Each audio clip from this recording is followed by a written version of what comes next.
Welcome to Leading with Curiosity. Command and control leadership is dead. We interview leaders, entrepreneurs, and executive coaches challenging old paradigms and fostering cutting-edge leadership. Here's your host, certified executive coach, Nate Leslie.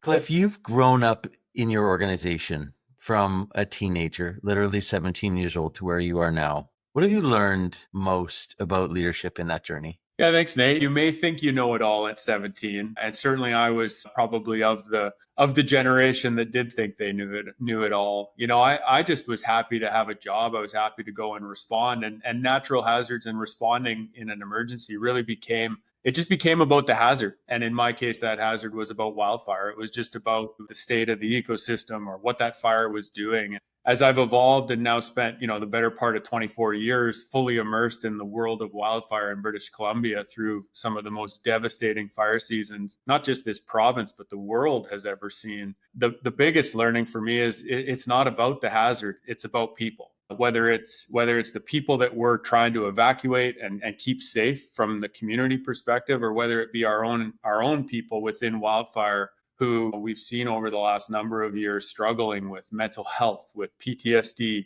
with the impacts of not necessarily fire, but that fire interaction with humankind, that fire's interaction with people's livelihoods, and that having not just an impact on people who may lose a home or a business or part of their property, but also having an impact on the responders who are there trying to save them or trying to save that piece of property. And so, yeah, I mean, for me, the biggest learning has just been that, kind of like a lot of industries, it really is about the people. You go from 17-year-old, you work your way up through the organization, you get to crew leader, where your biggest passion was fitness, right? And being in the best shape possible. If you had a do-over, what would you be focused on as a young crew leader? Yeah, I mean, for me, the biggest learning is that when you're a leader, you have people who are in your care, and that means so much more than their physical attributes. And so understanding the culture of BC Wildfire Service when I first became a crew leader 20 odd years ago really was driven by hard work and all the things you hear about with military organizations and first responder or policing organizations.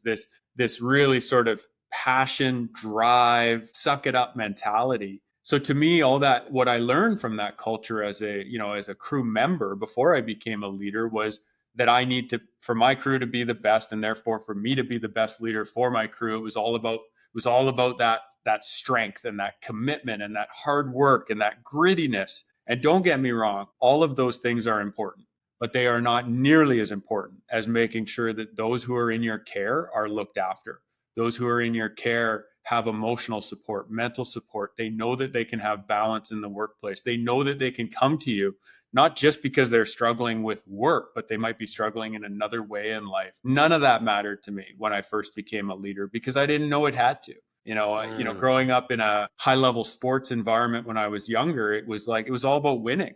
But winning looks a lot different when the game you're playing is about people's lives and their livelihoods, and you're shaping them to be better versions of themselves. And frankly, that goes so far beyond physical fitness and being the most in shape crew. And if I could go back in time, I would have spent a lot more time looking after the whole human as a leader, not just trying to be a fit crew. Yeah.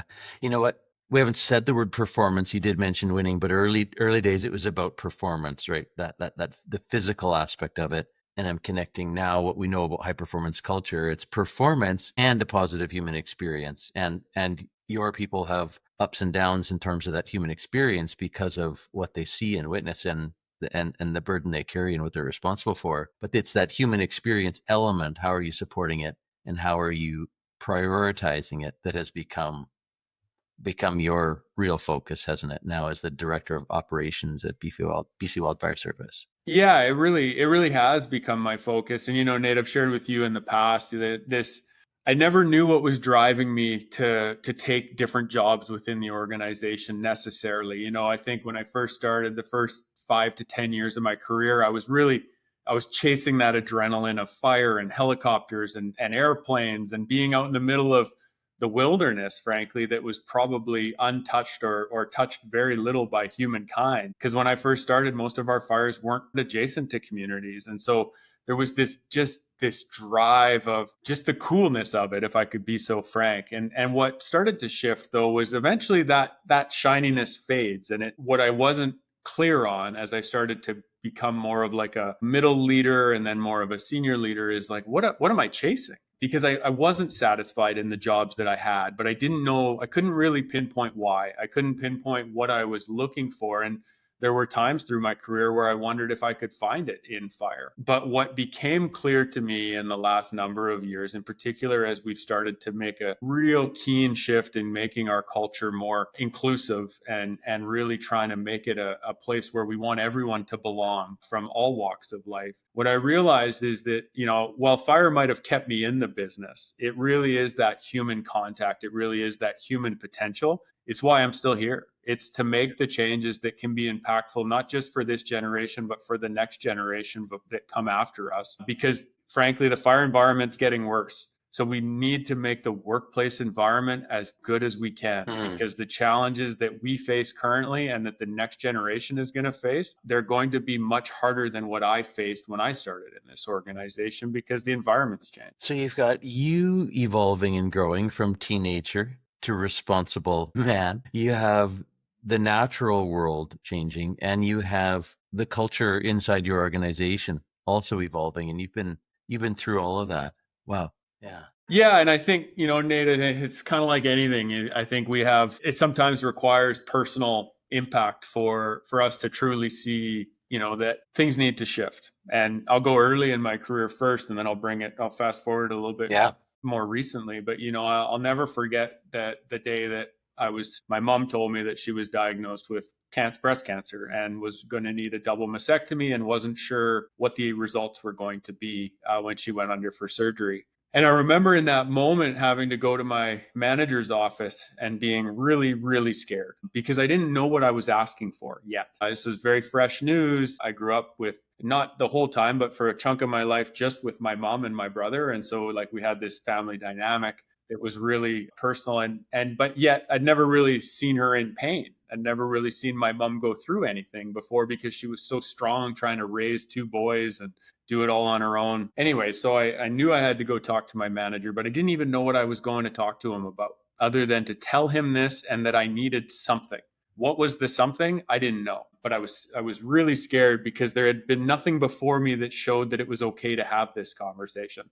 Wow. And what it was going to look like. So I walked into his office and I think I got 2 words out before I started crying. And this manager, who was way ahead of his time for the culture, just embraced me and just held space for me.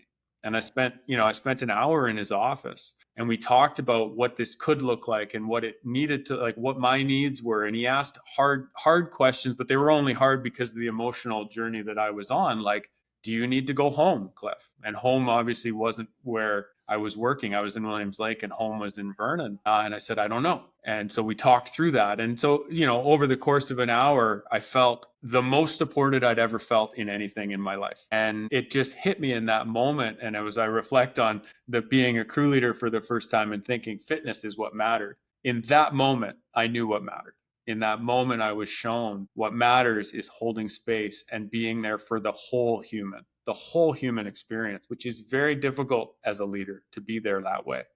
And so, so you learn from that. And it was like, okay, well, that sort of shaped my trajectory to say, well, I want to make that change. I want everybody to feel what I just felt. I want everybody in the organization to know that it's okay.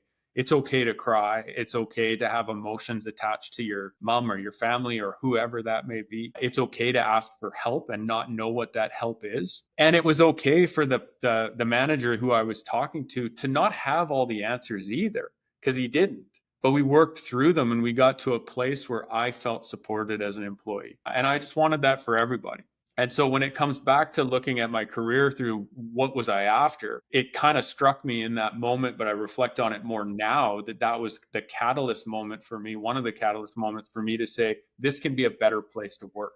This can have a stronger culture that is about the total human experience and our leaders To be effective in that space, though, things were going to have to change, both from a training standpoint, from an experience standpoint, from an onboarding and hiring standpoint. And so it was not going to be a fast journey, but it was a journey that, I knew I wanted to get behind. And, as I fast forward now, about 15 years later, I can sit here and say I'm very proud of what BC Wildfire Service has put forward in terms of trying to shift the culture to be more inclusive, more about the total human, as well as change some of our curriculum and our training design to try to be more open to things like resiliency, personal resiliency, as well as workplace resiliency, mental health, addiction support, counseling and therapy support beyond just the standard benefit package, but actually looking for other opportunities for our people who really felt like they wanted a first responder connection to any therapy or counseling that they were going to go and seek.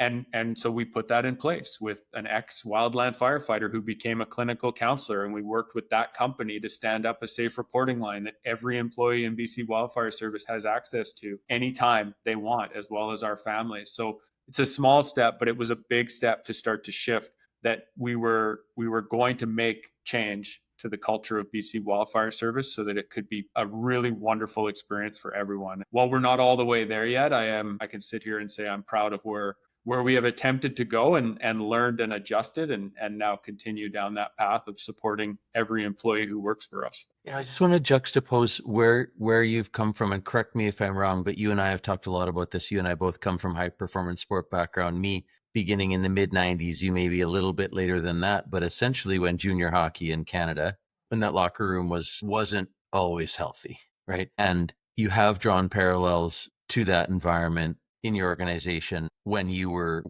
young, and I know there's still work to be done in both sport and your organization, but for the listener, like, we're juxtaposing a world where you never talked about this stuff to where you're here on this call talking about what's most important to you as a leader and the director of operations in an organization like this. That's a long way in a couple of decades. Let me put this in the form of a question. What are you most proud of that I know you're a humble guy and you'll deflect it to all the others who deserve the credit.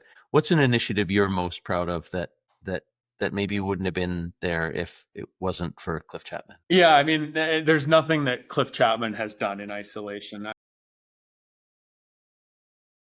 Okay, that Cliff Chapman has done with his team and the many teams. Yeah. You've mentioned the counseling, just which I know you've spoken of before and really proud of. Is there anything else that's standing out to you? That one jumps to mind, but I'll use actually the initiation of this, Nate, because I think it tells a different story, which is, when we talk about high performance sport, we talk about junior hockey, and you and I have talked lots about this and the parallels to first responder and just workplace culture across probably lots of industries. Maybe one of the differences is there was definitely some of that maybe overt behavior, the harassment, the bullying, the hazing of new recruits. Like, there was that, which I would call was the overt. And those were, I think as an organization that was trying to be addressed through the HR process and sort of the collective agreement process. So we'll just leave that as a side. When I became my first step into being a leader of a geographic area. So when I stepped in to be the deputy fire center manager of Kamloops Fire Center, which has roughly 400 staff, and I was now one of two senior leaders for that entire structure. I got a letter sent to me from a staff member, and it was like a 7-page letter that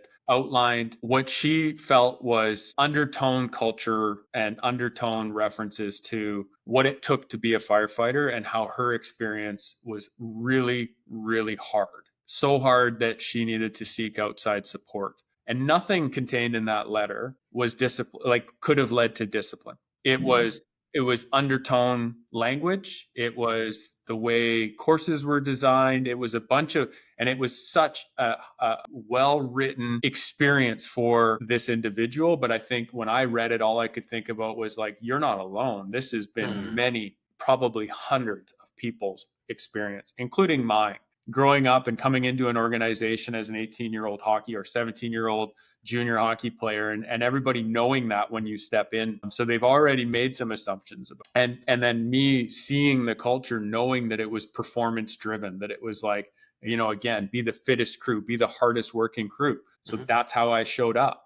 But that's not who I am as an individual. That's not who I was at 17. I quit playing junior hockey because I hated the dressing room. I hated the way that it operated. And hate is a word I don't use very often, but that's why I quit playing hockey. I wasn't never going to make the NHL, but I still loved the game. I quit because of the culture. And then I came to Wildfire, and similarly, I couldn't show up as Cliff, not full Cliff.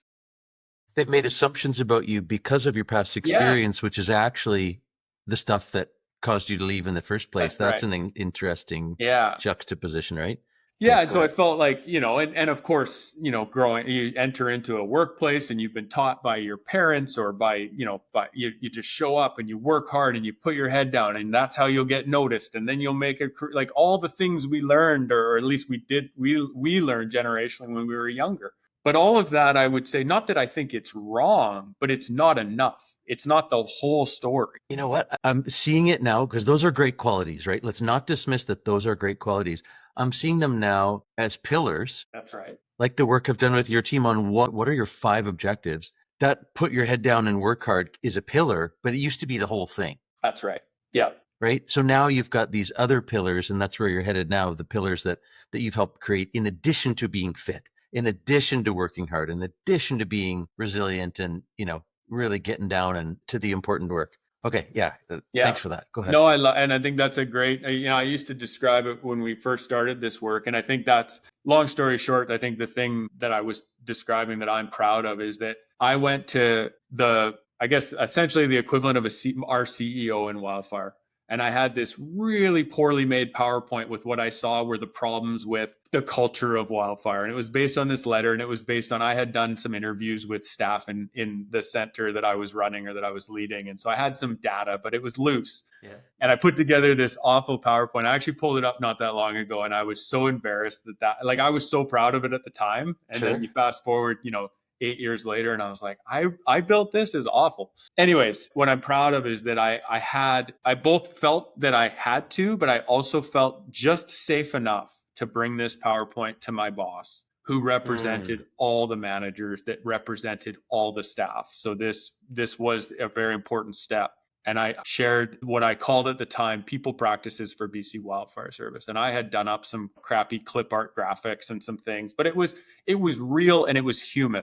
And it landed. And Ian asked me to present it to all 30 managers, which I then did because I knew I had his support. And that's the power of leadership as well. If he had asked me to do that sight unseen, I would have been very, very nervous and reluctant to do it. But he'd already seen it, and he knew that he was going to offer some level of support. So I had him not doing that ahead of time. I still had to come in and present and make sure the other managers saw it as well. But, I think the moment of clarity for me that was like, I'm in the right place at the right time was when I presented to those 30 managers. It was nodding heads and appreciation. And it was a lot, what I would describe as the best way to describe is the looks on people's faces as it's about time. Like, we need this. And then we were just off. So while I can't take credit for any one particular thing, it was that. And I thank to this day, and will always thank, and I'm still connected with the individual who wrote the letter, that she essentially turned Wildfire's culture in that moment. And I'm just proud that we were actually able to take something and say, this is bigger than it appears, and it's across the organization. And it might actually make us admit to some things that we don't want. They're uncomfortable for us to admit organizationally. Yeah. But if we don't admit them, like, we will never move. Things like the fact that we had this culture of just like be the hardest working, and that's all that matters. Right. And everything else could be pushed to the side. All other poor behavior could be ignored. So we kind of had to admit that organizationally to make these changes with people practices. And now that fitness is a pillar, right? Absolutely. And God, there's so many threads we could chase here, but I want to just share a couple that have come to me. That one right there, we know that culture is defined by the worst behaviors that the leaders tolerate. So even if the fitness is great, but if that's your only priority, then all that other stuff got, as you say, pushed to the side. Another obligation of a leader is to remove barriers for others. And you took that choice to lead as that young guy. When that woman presented you with that letter, you chose to take that upon yourself and share it with Ian. And then he too removed barriers by opening the door and say, okay, here's 30 managers, right? Because that could have stopped right there, or he could have took it himself and made it his own initiative. But he opened that door and said, Cliff, it's your time to rise here.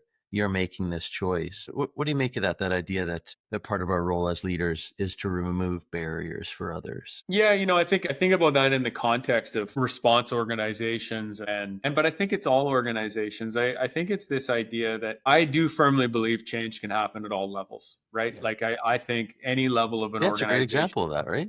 can Yeah. push change. Yeah. I think that push becomes uphill and the boulder becomes much bigger if the leaders along that path are not helping and they're not removing those barriers. And sometimes removing the barriers is just vulnerability. It just takes the director of operations going on an all staff call and saying, I too have lost my spark in my career where I wasn't sure whether I wanted to show up to work the next day.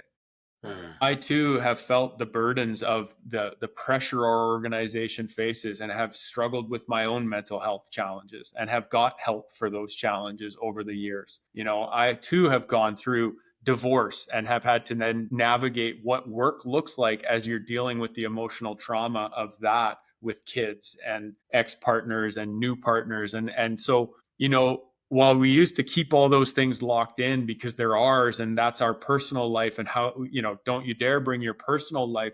The reality is we all bring it, maybe not all of it, but you don't get the choice to just turn off feelings. Just like you don't get to convince somebody their feelings are right or wrong. They're theirs. They're their feelings. And yet for generations, we've asked people to just show up, walk through the door and turn that side of themselves off. That itself is going to lead to a mental health epidemic if we don't start to address it and say, we recognize that you might have things happening at home. Happy if you want to talk to me about it. I'm here for you. Otherwise, just let me know so that I know you're going through something. You don't have to give me the details, but at least I then know as your leader and your peer that you're going through something, because most humans are. I mean, if there's one thing I've learned through the last, say, 10 years of my career is that there aren't many humans I've met once I get in a relationship with them where they don't have some form of trauma that they've had to process over the course of their career. There's been so many moments in this conversation where I'm contrasting different realities. In other words, as you're describing how it can be, I'm thinking about the ways that it's not. And we've talked about the evolution and the journey that you've been on. As you're talking about things like divorce, and that can be a place, if you want to talk about it, that it's safe enough, as you said earlier, to talk about it. I've worked with a client recently when I mentioned, what do you know about your team? And he said, oh, well, I don't want to know stuff like that. He put his hands up like this. I don't want to know stuff like that. We gather data a lot as we're working with clients using the high performance index, other tools that I've talked a lot about in other episodes. Guess what the psychological safety of his team looks like for this person who doesn't want to know. I don't want to know anything. It's terrible. And is there performance? And it results in things like he doesn't care. He doesn't know what we're doing. I can't be myself. Right. So are there boundaries? Yes. Are there guardrails? Is there a certain limit? Yeah, probably. And the point is, when you were a kid growing up in the organization, it was a lot harder to have that conversation. Cliff, we should mention, and as a humble guy, I know we'll change the subject very quickly, but it was only last year that you were given the Premier's Award for Leadership in the province of British Columbia, presented to you by Premier Eby at the time, voted on by a number of professionals outside in other industries. A number of candidates were nominated. And as a young guy, you did win that. And I know you made a lot of people really close to you very proud, including me. We've been working together for, I think over 5 years now in a coaching relationship, which we said we'd talk about a little bit here. Introduced first by Ian Chisholm and the Right Group, which we're indebted to them for connecting us. We want to talk a little bit about the role that coaching and leadership development has played in your journey in those last 5 years. Do you mind if we shift to that? Yeah, no, for sure. So when you think about, the journey in the last 5 years since you've had regular access to coaching, what has shifted for you in that time?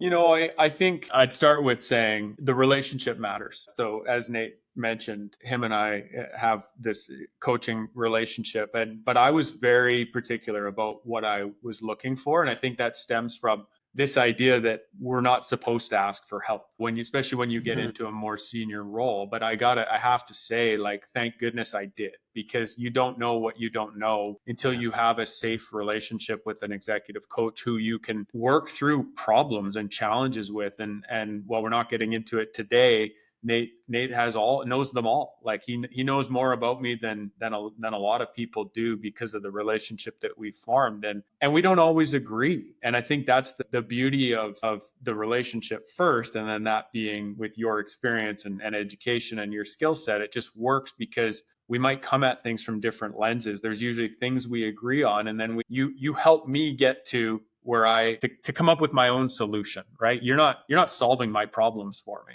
You're telling me the solutions are in there, and or they're with your team, and or they're with your peer group. Your job is to pull the best out of me, and you do time and time again. And it has shaped how I show up as a leader, and it has shaped how I show up even as the director of operations when it comes to things like when I'm asked to present to the provincial media. I often have Nate in the back of my mind about how do I best get this information to the public? How do I best represent the organization? When you speak about the Premier's Award, the thing that makes me most proud, and it's probably the only thing I'll say about receiving it, because it was the most rewarding and yet what I would say undeserved recognition I've ever received. And that's just how I felt about it. But what I will say is that receiving that award wouldn't have been possible if it wasn't for in my opinion, for our relationship and for what you've taught me about how to translate what I think. And I just think in ways that I have at times described to Nate as abstract, but they're not that abstract. They're just sort of human focused or people focused. And Nate helps me bring that in to the operational and the tactical, and how do you connect the dots with business planning and work planning and strategic planning, while also all the things I've talked about so far today about looking after the whole human, integrating mental health and resilience into the workplace, not asking people to turn their personal lives off when they show up at the front doors of the office, like all of those things. So it is this like real sort of holistic relationship that is really difficult to have within the workplace, because your boss is your boss. And your team, they report to you at the end of the day. Even though you might have a wonderful relationship, there's still a hierarchy to it. Just like there's a hierarchy to my boss is my boss. And so having a third party coach has been massive, to have the ability to share openly successes, frustrations, failures, and then work towards the next step with Nate, who is my coach. I'll deflect that similar praise and call it the coaching process. But you mentioned that fit is important, right? Fit, that relationship that you and I tested the waters, and you decided that this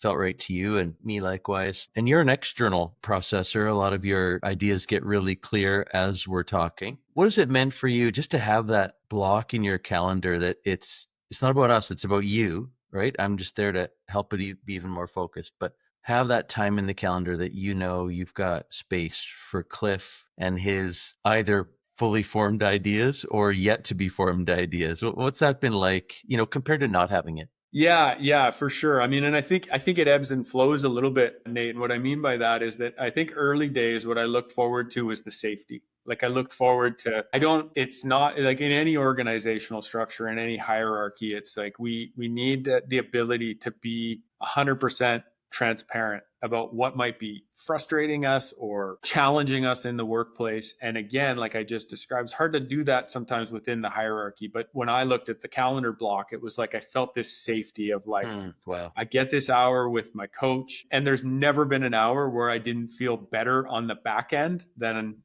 I did on the front end, right? Every hour has gone, it's almost, it just goes that way, where I might come in, I'm feeling really agitated or I'm feeling really frustrated. By the time I come out, it's always like, and my next steps are this, and this, and I feel good and I'm ready to go on my lunchtime run or whatever. So that is sometimes the experience. Most of the time, that is the experience. I think the other thing with the hold in the calendar is it is professional development. And so for me, the ability to be able to speak about, regardless of level that you achieve, whether you're a crew leader, a fire center manager, or a director, or an exec director, which is above me, you still need to have time for yourself. You still have to commit time to to your own development. And that's what I look at when I have my hour with my coach Nate, is that that's also professional development for me, that I share openly with my team as well as others who want to listen, that I am also seeking coaching support for my professional life, because it doesn't matter how long I've been in wildfire, I still make mistakes. I'm not anywhere near perfect. And this relationship helps me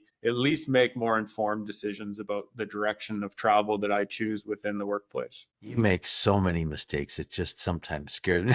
I do remember how many times I've come to Nate saying, Nate, this will be like, it's going to come from way out in left field, and I just need some help trying to tether it to reality. Because, sometimes I describe to Nate as like, sometimes it feels like I'm on an island with this idea that I've been thinking about, and I don't know how to articulate it fully. And by the end, I always have the ability to articulate it in a way that, while it may not land with everybody who it needs to land with, at least I will be more clear in what I'm trying to articulate and not feel like I'm on an island by myself, but be able to have a more holistic conversation. Well, that's a good point. Maybe it doesn't all land with everybody, but when does it ever, right? And Exactly. And you getting more clear on what's most important to you, and the growth that I've seen in you over those years is that, just that conviction in what's right. So you go from idea to conviction through this process, right? There's a moment, I've had the privilege of working with your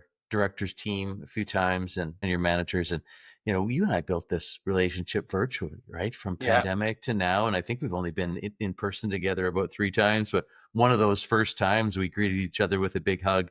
And your team that loves to chirp you was like, oh, I see. Okay. And it was a moment for me, though, as they're chirping, seeing this relationship that we've built. It was, it was just a really proud moment to be like, oh, yeah. Of course, that's how we would greet each other. We spent a lot of our life together, albeit virtually, over the last many years. And that's been a real honor. I've had a chance to work with your team and beyond. What impact has that had to have that facilitator, and that we've done some team development work just for you and your peers? I think about this often, especially early days in my career. So much of all the levels of leadership within wildfire, they all generally speaking, promoted from within. And so there was this like carry forward of, call it expertise, but I call it lived experience. And sometimes lived experience creates bias, which is it's like what I would call is informed bias, because it's your experience, and it's kind of like feelings. You don't get to decide what someone else's feelings are. But my point in all of this is to say that sometimes I think it's required, when you're talking about challenging topics that there might be some conflict within them, or at least potential conflict, to have a neutral third-party facilitator that is trying to draw the most out of all the participants. Not just hear one person's story, not the loudest voice in the room, not the thinker who just speaks as they're thinking, which is me. Of course, I practice trying not to be the one who does that all the time, but not just the loudest voice in the room. That facilitator, they're not there to be subject matter experts. They're there to get the most out of the room. And that's what that experience has taught me, in particular working with you, and is to be able to, topic aside, put bias to the side, but still people need to share their lived experiences. They need to be heard. Like if a room hasn't been heard until everyone's voice has been heard. And if you don't bring in outside support for those types of conversations, sometimes you just won't get that, because the loudest voice in the room will prevail. And often, and I won't say this for BC Wildfire Service anymore, but I did see it in the past, it was the same voice every time. And now, what needs to shift with that is that there are such diverse perspectives out there. And you only get that if you listen, and you only get that if there's something to listen to, which is what I believe a trained facilitator, their job is to pull that up. Oftentimes when you observe a meeting, and whoever leading a meeting or a team can absolutely do much of this on their own, but sometimes a meeting starts where someone just starts talking. Whereas a coach facilitated meeting says, okay, we're going to talk about X for the next hour. What do we need to have in an hour that makes it really worth it? And it just narrows the focus and the focused outcome, right? I think the other thing I would add, Nate, is that it's not just about the work. I'll go back to one of the things I said to kick off this podcast. Relationships are the foundation of everything. And so Nate coming to work with the team of 6 directors at BC Wildfire Service, realizing quickly that some of us had never met each other also in person and or had just met even virtually. Well, we're about to dive into the priorities for the entire organization, but we don't know each other. Yeah.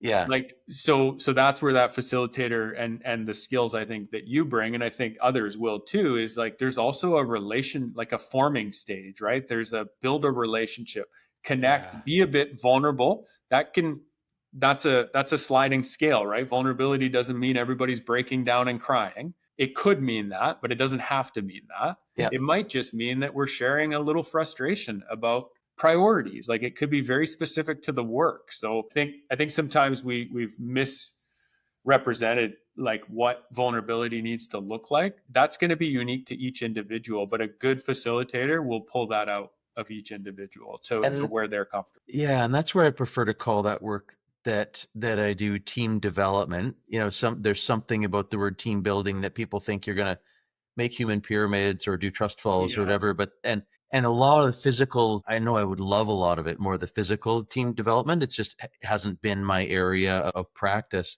but more facilitated, facile, which means to make easy, exercises to deepen understanding about yourselves, first of all. Who's Cliff? And what does Cliff bring? And what does Cliff need to watch out for that he brings? And then getting to know each other as individuals. And it can happen over dinner, like this much, right? 10%, or in those facilitated experiences, tenfold in terms of what you can learn in an hour. And I think before I got into this work, let's say back in those hockey days, of course, through sport and adversity and wins and losses and through your fires and stuff, the way the team and the crews probably come together can't be dismissed. That's extremely important. And not every day in the workplace is a catastrophic fire. And there's so much that we can do. And you end up getting feedback, things like, I never imagined that leadership development would be so personal. I've had that on more than one occasion. And then we talk about this whole person, this whole human approach to leadership. And we're like, well, what else is there? Yeah. What else is there between how I show up and who I am and what it feels like to be in a room with me as a leader? And in fact, if we're talking hierarchy, the higher we go, something like the leadership circle assessment, focuses on creative versus reactive tendencies. And for the people watching on video, I'm going above the line on creative and reactive below. A CEO or an executive director or a director of BC Wildfire Service, it's equally as, I don't want to say powerful, impactful, how you show up with people than the content that you know. You can lift people up or push them down with your body language, with something you say, right? And I'm not saying that, there are challenges with this era of every word we use being potentially used against us. I'm not talking about that in this episode, but I'm talking about when your team shares a vision to 2,000 people or to the entire province of British Columbia, those words and that vision, where you're headed, really, really matter. So understanding who you are as a person and who you are as a team that leads this organization is, imagine trying to do it without that. Well, you have tried to do it without that, right? In the early days of your organization. Yeah. Cliff, for the people listening in Western Canada who appreciate so much the work that your organization does to keep us safe, I think about you all every day that I'm at my cabin on the Sunshine Coast or anywhere near a tree these days. Although in our next episode, we might have to talk about how my wife didn't really like how fire smarted I made our yard, but she'll be happy in the end. She was a little surprised there are a few limbs missing, but I know you got my back on that one. Yeah. But, to the people listening around the world, and they do every month, 15 to 20 countries, your human-centered approach to leadership has always inspired me. And I've learned I always look forward to that calendar block because I know I'm going to learn something along the way. And as a guy who's seen a lot for a young man, you're an inspiration to a whole generation of leaders here. And I just hope you keep being you and doing what you're doing. Thanks for joining us on Leading with Curiosity. Well, thank you very much, Nate. I appreciate those kind words. And maybe I'll just end with a really quick story, if you don't mind. Yeah, do it. My daughter the other day, who at times she's 11, struggles with anxiety. she called me into her room to have a talk, and I could tell she welled up, and she said, "Dad, I don't know how to tell you this, and I don't want you to be mad, but at school last week, I told my friends that when you and me went and got period products, because she is expecting that at some point in the next 1 to 4 years." Yeah. And she wanted to be ready. And so we went to London Drugs and we got the things. And of course, Dad had to Google what I needed to do in that situation. And so what she was admitting to me in that night, though, in her room with tears in her eyes, is that she told her friends about it and that she was embarrassed. And she felt bad that she told her friends that she was embarrassed, because she said to me, "Dad, that's not true. I really appreciated that you wanted to be involved, and I love you, and I love that you wanted." So we talked it through, but I wanted some time to process. So all I said was, "I'm not mad. I get it. Being that young is difficult." But I went back downstairs and I reflected. And what I reflected on is that two things can be true at once. Yeah. She can be proud that her dad was willing to go to London Drugs and buy those products with her. At the same time, she can be embarrassed when she's talking to her friends about that situation. Not because she was embarrassed in the moment. She's embarrassed because she's now talking to her friends about it. And so the next night I went to my daughter and I explained this to her. And of course, she didn't make it, like, at first was really struggling to make sense of what Dad was saying, but then it kind of clicked. And it kind of clicked for me too. It was like two things can be true at once. Yes. I'm relating it to work now to say, I think sometimes we like to work in absolutes because as humans, we crave control. We crave control of our feelings, of our thoughts, and of and how we execute them. But we don't have control over all those things all the time. And I think if we can get to a place where we can say two things are true at once, like somebody had an experience and they're viewing it as positive, that's true to them. I might be viewing it as there were mistakes made within that. That could also be true. Yeah. And they can both be true. And if we can get to a place where they are both true and we both are okay with it being true, then we can actually learn. Then we can actually grow. Then we can get out of a defensive positioning and move to a how are we going to move forward positioning, which is a much better collaborative positioning than you're wrong, I'm right, or you're right, I'm wrong. We can both be right. Two things can be true at once, and we can feel two things at once. Cliff, thanks for your time. Thanks, Nate. Thanks for listening to Leading with Curiosity. Please share, follow, and rate the show so that other leaders can make positive change in the world. Connect with Nate at nateleslie.ca. And remember, the brain behaves very differently when encouraged to think rather than told to listen.